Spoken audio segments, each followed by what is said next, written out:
네, 코로나19 사태가 장기화되고 경제활동이 크게 위축되면서 이제 코로나발 경제 위기가 본격적으로 시작되고 있습니다. 문재인 대통령은 어제 현 경제 상황을 전시 수준으로 진단하고 3차 추경의 필요성도 밝혔는데요. 우리 경제 해법은 무엇인지 박승전 한국은행 총재 직접 모셨습니다. 어서 오십시오. 네, 안녕하세요. 자, 총재님.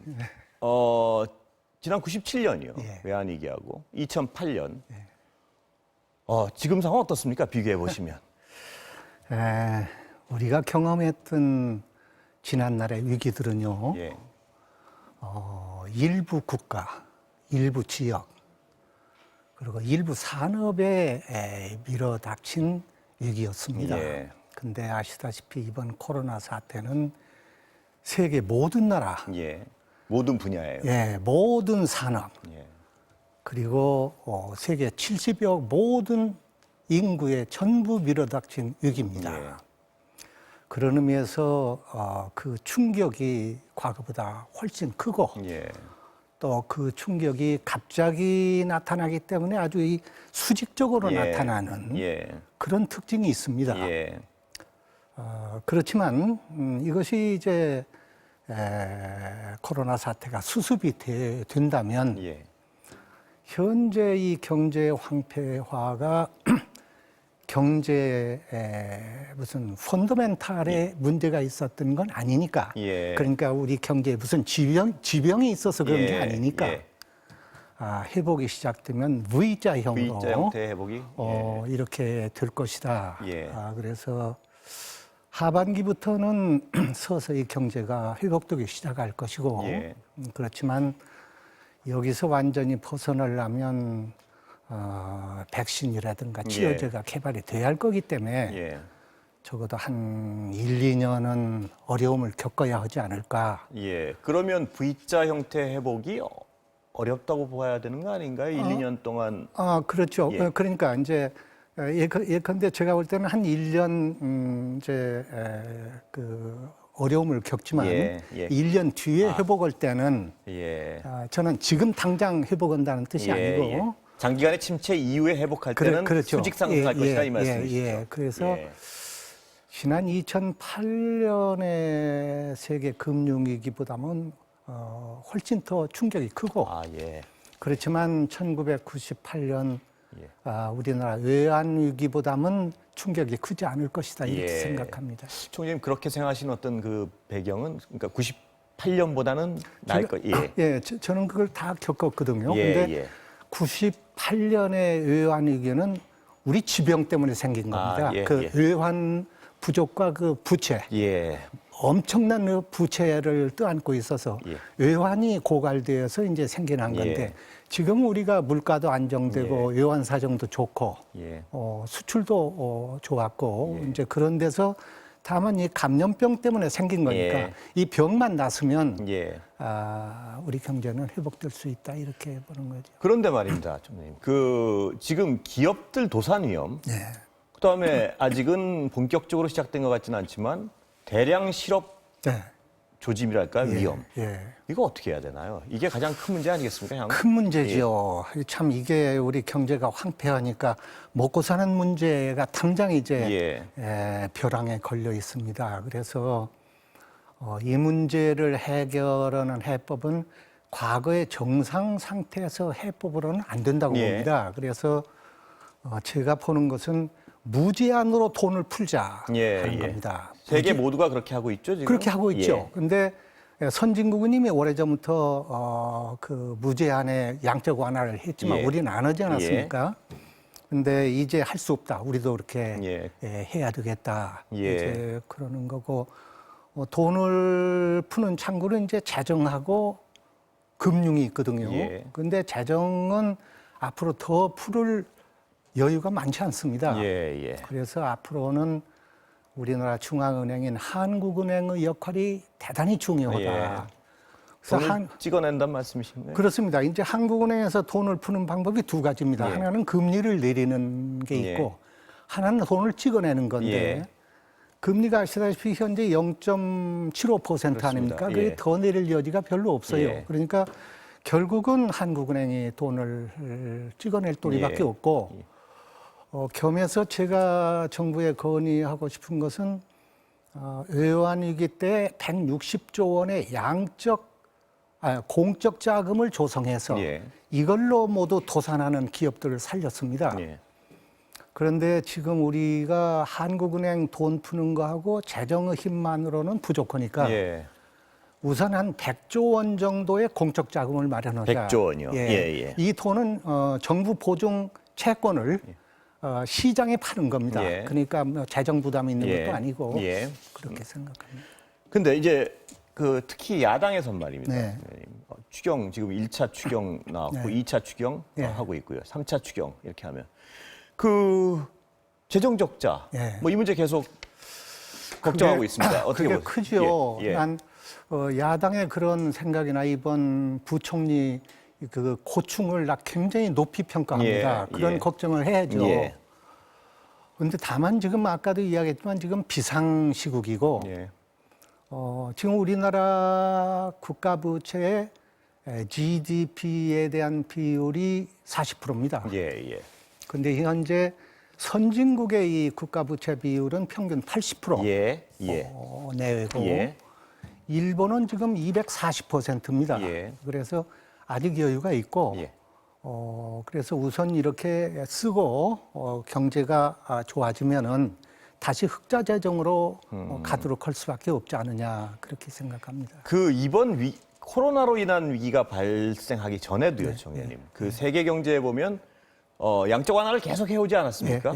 그러면 어떤 새로운 경제 이론 비슷한 것 같기도 한데요. 돈을 무제한 풀어도 되는 겁니까, 이렇게? 그런데 그게 지금 문제입니다. 과거 일본이 30년 전에 돈을 무제한 풀었다가 혼난 일이 있습니다. 집값 폭등하고 주가 폭등하고 이제 그런 일이 있는데 지금은 미국이나 일본이나 유럽이나 모두 돈을 무제한 풀어도 뭐 별 문제가 없어요. 그것은 경제 환경이 바뀌었기 때문입니다. 그래서 우리나라도 지금 경기가 안 좋고 수요가 가라앉아 있기 때문에 돈을 풀어도 다행히 인플레 우려는 현재는 크게 안 해도. 그게 경제 법칙이 바뀐 건가요, 총리님? 법칙이 바뀐 거 아니고 그 동안에는 이제 물가를 결정하는 것이 돈만으로 된다 이런 통화 수량서를 가지고 한 건데 지금 환경은 그 물가를 결정하는 게 돈뿐이 아니고 경기 수준이라든가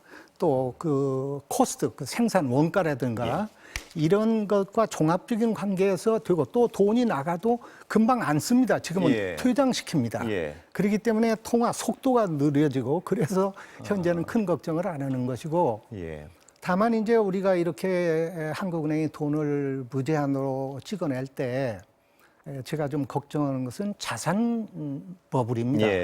그러니까 자산 버블이라는 것은 부동산하고 주식, 가격 상승이죠. 그런데 이게 돈이 이렇게 풀리면 현재 우리 부동산은 정부 규제 때문에 하향 안정돼 있지 않습니까? 그런데 앞으로 돈을 풀 때는 이것이 다시 고개를 들 가능성이 있어요. 그렇기 때문에 나는 정부가 계속 부동산에 대해서는 예의주시하고. 그러면 지금 말씀은 돈은 지금은 굉장히 시급한 시기니까 무제한 풀되 부동산은 좀 여전히 줘야 된다는 말씀이시죠? 그건 눌러야죠. 그리 돈 들어가면 큰일입니다. 그러면요, 총리님. 대량 실업 사태가 만약에라도 발생하면 부동산 어떤 붕괴 위험은 없습니까? 지금 그런 문제는 없다고 봅니다. 우리나라 부동산 값이 뭐 다른 나라처럼 30% 뭐 몇 프로 이렇게 떨어질 가능성은 없고 다만 이제 당장 좀 걱정이 되는 것은 막 걱정된다기보다도 돈을 많이 풀을 때 그 돈이 증권 시장으로 갈 가능성이 많습니다. 근데 상당 부분은 우리나라 증권 시장은 부양할 필요가 있고 그래서 그건 오히려 바라는 일이기 때문에 전체적으로 볼 때 돈을 무한정 풀을 때 큰 문제는 없다. 이렇게 생각을 합니다. 세계 여러 나라가 그렇게 풀고 있고. 근데 전 세계적인 인플레이션 우려 같은 건 없을까요? 이렇게 전 세계가 지금 돈을 풀고 있는데요. 앞으로 이제 상황이 바뀌면 모르겠습니다. 그러나 지금 당장은 전혀 오히려 지금 물가가 안 올라서 각국이 지금 야단을 하니까요. 그래서 그것은 괜찮다고 이렇게 생각합니다. 그럼 총리님, 우리가 지금 굉장히 어떤 경제 위기 상황인데요. 향후 우리의 성장 동력이랄까요? 지금 뭘 어떻게 나가야 되나요? 지금 우리로서는. 예를 들면 제가 하나 여쭤보면 대기업 위주의 지금 수출 위주의 산업이요. 예. 지금 수출 위주의 산업은 타격을 더 받을 수밖에 없는 상황이고 세계 경제가 닫히면서 물론이죠. 어느 예. 쪽으로 나가야 되나요? 우리는 그러면 그러니까 이번에 이 사태를 계기로 해서 예. 경제 환경도 바뀌고 예. 각국의 또 우리나라의 성장 정책도 바뀌어야 할 거예요. 예, 예. 그래서 우선 이 우리나라 경우로는 지난날 우리는 제조업 중심 성장, 예. 수출 주도 성장 예, 그렇습니다. 이렇게 해오져놨어요. 예. 이제 이번 코로나 사태를 계기로 해서 이게 지금 무너질 위기에 있습니다. 예. 그래서 앞으로 우리나라는 4차 산업의 명운을 걸어야 한다. 예. 이렇게 생각합니다. 예. 그래서 가령 뭐 디지털, 예. 뭐 시스템 반도체라든가 뭐 바이오라든가 뭐 예. 이쪽쪽 있잖아요. 예. 이런 산업이 우리 경제 성장을 주도하도록 해야 하지. 더군다나 이번 코로나 사태로 인해서 중국 경제 성장이 꺾일 겁니다. 예. 그렇게 되면은 한국 경제도 성장이 감소할 거예요. 예. 그래서 우리가 중국의 그 사정권에서 벗어나려면 빨리 이 4차 산업 중심으로 산업 구조를 개편을 해야 하고 예. 또 한 가지 중요한 것은 그동안에 우리 경제가 모두 수출이 끌어온 거예요. 예. 수출 주도로. 예. 대기업 위주의 수출을 예, 말씀하시는 대기업 거예요? 예. 중심으로 수출 예. 주도로 했는데 앞으로는 국제 거래와 이 무역이 위축될 겁니다. 예, 그래서 코로나 때문에 더욱 그렇단 말씀이시죠? 더 그렇습니다. 더 그렇습니다. 그 전에도 이미 예, 미중 무역 이미 예. 우리는 마이너스로 돌아섰는데 예, 예. 코로나를 계기로 해서 우리나라 수출은 더 마이너스로 예, 갈 거예요. 그러면 우리가 마이너스 성장만 계속 할 수 있느냐? 예. 플러스 성장하려면 어떻게 하느냐? 예. 대답은 간단해요. 내수 주도로 갈 수밖에 없다. 예. 그게 굉장히 답답한 길입니다. 예. 예. 수출을 올 때는 펑펑 경제가 예. 나갔는데 내수라고 해봐야 그 뭐 이 조그만 나라에서 얼마나 되겠습니까? 예. 따라서 이렇게 되면 감속 성장은 감수해야 된다. 불가피하단 말이죠. 예, 불가피하다. 예, 예. 그렇기 때문에 앞으로는 2% 성장을 만족해야 된다. 예. 이렇게 보는 겁니다. 예. 그래서 내수 중심으로 성장을 해야 하고 예. 내수를 키우기 위해서는 가계 소득을 늘려야 하고 예. 그러기 위해서는 정부가 그동안에 해온 소득 주도 성장이나 예. 포용적 성장을 앞으로도 끊임없이 예. 흐트림없이 추진해야 한다 이렇게 봅니다. 예, 예. 그럼 총재님 말씀을 제가 잠깐 정리해 보면요. 지금까지 우리 경제를 이끌어왔던 대기업 위주의 수출 위주의 어떤 성장 정책은 한계에 봉착했다. 예, 예, 그럼으로써 스타트업이나 예. 어떤 4차 산업에 역량을 총집중하지 않으면 우리의 어떤 경제 앞날은 밝을 수가 없다라는 말로 정리되는 말씀 그렇습니다. 맞죠? 그렇습니다. 예. 그러나 다만 이제 거기서 한 가지 저거는 대기업이라고 그래서 우리가 누를 이유는 없죠. 눌러서는 예, 절대 예, 안 된다. 예, 그건 뭐다. 예. 저는 기회가 달 때마다 이야기합니다만 중소기업과 대기업이 쌍끌이 가야 예, 된다. 예. 그래서 일부에서는 우리 정부를 마치 반기업 정부라고 생각하는 예. 보수층에서는 예. 그런 분도 예. 있었어요. 절대 그게 아니다. 그리 가서는 안 된다. 예. 대기업도 돕고 중소기업도 돕고. 대기업은 그대로 성장을 해나가되 나머지가 커가지고 대기업의 포션이 줄어들어야 된다는 말씀으로 이해될까요? 막 그래도 되죠. 예. 그리고 대기업은 이 재벌 개혁하고 대기업 육성하고는 별개입니다. 예. 재벌 개혁은 해야 되고 예. 그러나 대기업의 순기능은 우리가 뒷받침을 해서 예. 지금 삼성이나 현대가 앞장서지 않은 우리 경제가 어떻게 예, 나가겠습니까? 그래서 그런 방향으로 하고 동시에 또 중요한 것이 기업 투자입니다. 예. 이 고용이 앞으로 제일 걱정되는 것이 대량 고용 감소, 실업 문제인데 이 고용 문제를 책임지는 게 기업입니다. 예. 그래서 기업의 투자를 진작해야 하기 예. 때문에 정부가 기업 투자 진작에 적극 나서 줘야 되겠다 이렇게 예. 생각을 합니다. 총님, 그러면 제가 아까 우리 부동산 정책의 기조는 반드시 유지해야 된다는 말씀으로 제가 이해했는데요. 종부세나 지금 뭐 경기가 가라앉는데 종부세나 이런 거 이대로 가도 되느냐 뭐 이런 비판도 나오고 있는데 그거는 아니란 말씀이시죠. 그게 그렇습니다. 지난 30년 동안에 예. 집값이 30배가 올랐는데 예. 아니야. 물가가 예. 30배 올랐는데 예. 집값은 3,000배가 올랐습니다. 예, 아마 예. 깜짝 놀랄 거예요, 예, 우리 국민들이. 그렇습니다. 예. 이런 상황 속에서 우리나라 빈부격차가 커지고 예. 빈곤화 성장이라는 건 경제는 성장하는데 서민 생활은 쪼들려지는 예. 그래서 젊은이들이 박탈감을 가지는 예. 부모가 돈이 있어서 돈을 대주면 집이 있는 거고 부모가 돈을 안 대주면 집이 없는 평생이요? 예, 평생. 예. 이제 그런 그 현재 우리의 문제가 부동산에서 나온 예. 겁니다. 그래서 그 이유는 부동산이라는 게 이 주거 공간이라는 공공재인데 예. 한국에서는 이게 잘못돼 가지고 부동산을 축제 수단으로 생각합니다. 예. 예. 그래 돈만 있으면 부동산이에요. 그래 땅값, 집값 오르는 걸 그렇게 좋아합니다. 예. 우리 국민들이. 예. 그래 그거 가지고 돈을 축제하는 예. 이 고리를 꺼내야 합니다. 예. 부동산은 사는 곳이지 예. 축제 수단이 아니다. 그러기 위해서는 절대적으로 그 보유과세를 강화해야 예. 하고 예. 그러려면은 선거 기간 중에 한때 말이 있었는데 1가구 1주택은 감면해주자. 예. 이건 말 안 됩니다. 그건 1가구 1주택도요. 예. 물론이죠. 그래서 1가구 1주택도 이 보유과세는 계속 무겁게 하고 예. 그 대신 소득세를 감해줘라. 그만큼. 예, 어? 예, 예. 이러는 데서는 세금을 감해주고 예. 가만히 재산을 가지고 불리는 데는 세금을 때리자. 그런 예. 의미에서 제가 정부에 건의하는 거는 앞으로 지방세인 이 재산세하고 취득세 이걸 국세화하자. 예. 그래서 국가가 종부세하고 재산세, 취득세를 묶어서 예. 우리나라 부동산을 장악을 하자. 이 통제를 하자. 예, 총재님 그 말씀을 들으니까요. 부동산에 대한 어떤 신념은 확고하신 것 같은데요.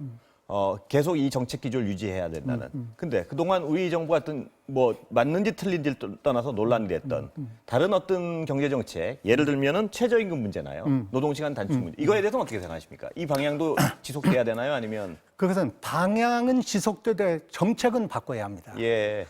그것은 방향이 잘못된 게 아니에요. 예. 최저임금을 올려야 합니다. 예. 올해 안에 너무 올린 거예요. 예.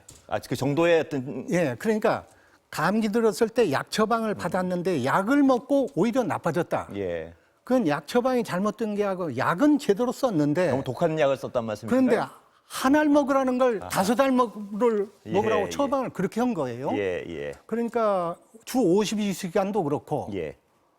최저임금도 그렇고 예, 예. 방향은 유지해라. 예. 그러나 방법을 바꾸라. 예를 들어서 그렇기 때문에 저는 지금 정부 보고 주 52시간도 예.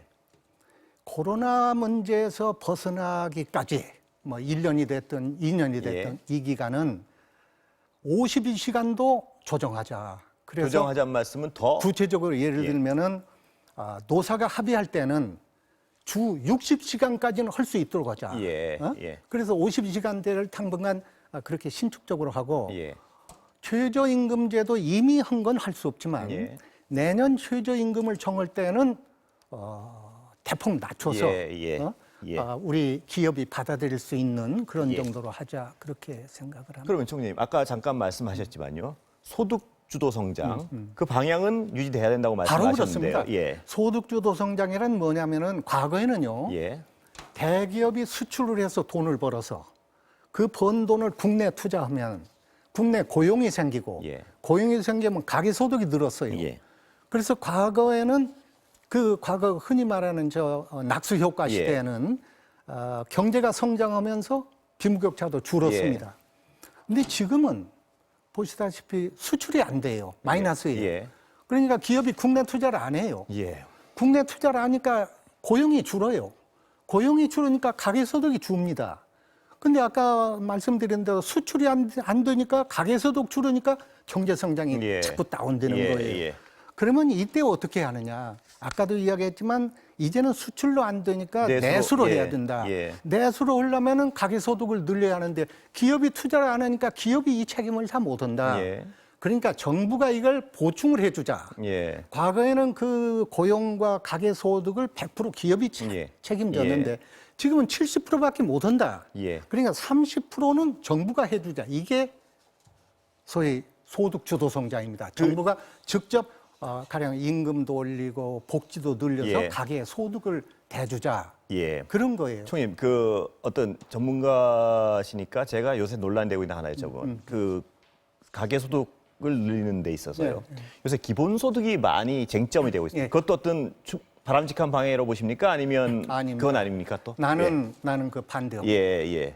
나는 이번에 그 나눠주는 것도 그래요. 예. 나는 왜 나 같은 사람한테 예. 기본소득, 아니 그걸 줍니까? 재난소득을. 예. 나는 지금 그거 아니라도 먹고 사는데 예. 내한테 줄 돈이 있으면 그걸 갖다가 더 없는 사람. 예. 그 선별의 어떤 문제 때문에 그런 거 아니겠습니까? 선별의 어떤 그 행정적 비용. 선별의 그다음에 문제 때문에 긴급성. 예. 선별의 문제 때문에 그렇다면 나 이해를 합니다. 그러나 그거 가능할 거예요. 부총리가 그 할 수 있다고 했는데 뭐 안 되겠습니까? 예. 그래서 기본소득이라는 개념은요. 이건 뭐 이번뿐 아니라 앞으로도 기본소득으로 가서는 안 됩니다. 그러면 이 빈부격차를 줄일 수도 없고 그래서 그건 내수 진작을 위해서 도움이 되는 거 아닌가요, 그거는? 내수 진작을 위해서 도움이 되지만 비효율적이죠. 왜냐하면 예를 들어서요. 돈 100만 원을 주었다고 합시다. 그럼 부유층한테, 가령 재벌한테 100만 원 주었다고 재벌이 소비를 늘리겠습니까? 그러나 가난한 사람한테 주면은 그대로 100% 다 씁니다. 그러니까 지원은 선별적이어야 한다는 말씀이시죠? 그렇습니다. 그러니까 소비를 늘리려면 저소득층을 도와야 한다. 그래야 소비 증대 효과가 있다. 이렇게 보는 거예요. 총장님 오늘 장시간 감사합니다. 지금까지 박승전 한국은행 총재와 이야기 나눴습니다.